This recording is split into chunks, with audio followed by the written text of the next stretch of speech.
Hey, happy days, Sharon Horne-Ellstrom here. Today let's talk about the expression, wash your hands of something. Of course, washing your hands of something means you are going to withdraw your support, you are going to disassociate, disown, cut off responsibility for, not take responsibility for anymore, either a person or an organization or a thing or a job or a situation. This expression comes from the Bible when Pontius Pilate said, hey, it's not my fault that Jesus is going to get executed. There's nothing I can do about it. He's going to die. And in front of the crowd, he literally washed his hands and said, hey, it's not my fault that Jesus is getting executed. Now, ever since that time, people have said and use the expression to wash their hands of something when they are going to not take responsibility for it, when they are going to separate themselves from, disown, or otherwise sever and not pay attention to something anymore. Something or someone. A lot of times it's a person that we're not going to be involved with anymore. I'm divorced, so I washed my hands of my ex-husband. No, I didn't really. We still are getting along. We're working on selling a house together.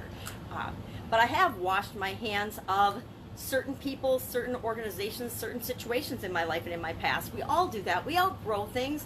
We leave one thing for another, and we don't necessarily burn our bridges or burn the boats, but sometimes we do have to just cut and sever all ties.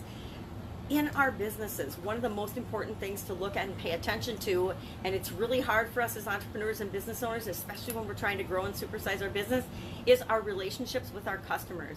I'm here to tell you all customers are not created equal, and the customer is not always right. Now, this is from an ex-corporate quality executive saying the customer is not always right.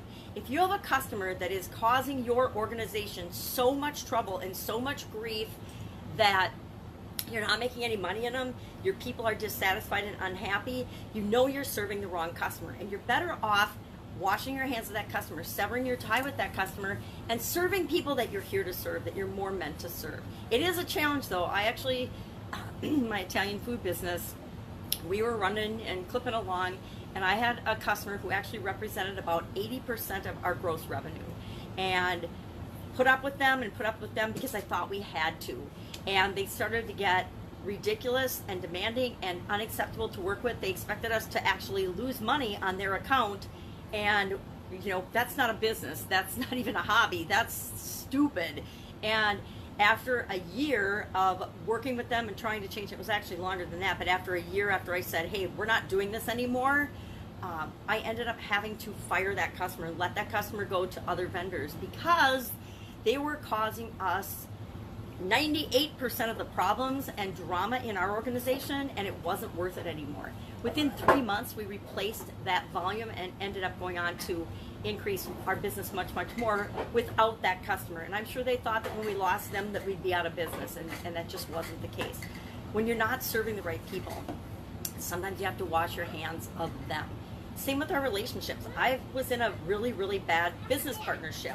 I entered into it thinking it would be awesome, but also having some reservations, and it turned out to be one of the worst decisions and the worst things I've ever done in my life, and mainly because my ex-husband and I decided to go in business with someone, and I have since washed my hands of that person. That was one person I have no contact with, do not talk to, will never talk to again, won't speak about, but never will talk to again or have anything to do with, because their morals and ethics and values and beliefs are such a mismatch for mine. So sometimes in business and in relationships and in organizations, we need to sever ourselves and move on and just not be a part of them anymore. So is there something or anything in your business that you need to, deal with, that you need to wash your hands of? Sometimes we have a problem employee in our organization, and instead of dealing with them, we skirt the issue, we make excuses for them, not unlike our spouses or significant others or children. Sometimes we need to hold them responsible for their behavior and know that they won't be in a relationship with us if they don't do what's right by us. If it doesn't feel good to you, it's not the right relationship for you.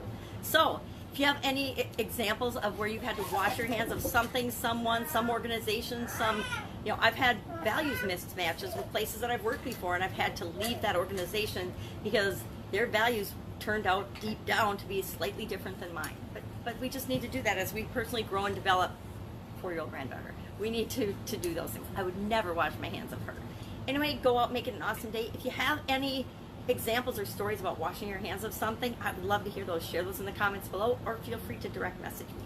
Have an amazing day. I will, of course, be with you tomorrow with another interesting idiom, what it means, its origin, if there is one, and even if there isn't one, I'll tell you that, because if it's an expression or something like words, just like the phrases and words we use, if it's been around a long time, it's been around for a reason, and it has an impact and an emotional impact on the other human beings that we're involved with, and we want to know what those are so that we can decide, is this something I want to do? Is this something I need to look at in my business to help it grow and supersize? Is this something I need to do to grow as a person so that I can be the leader that I'm meant to be in order to lead the organization that I want to create?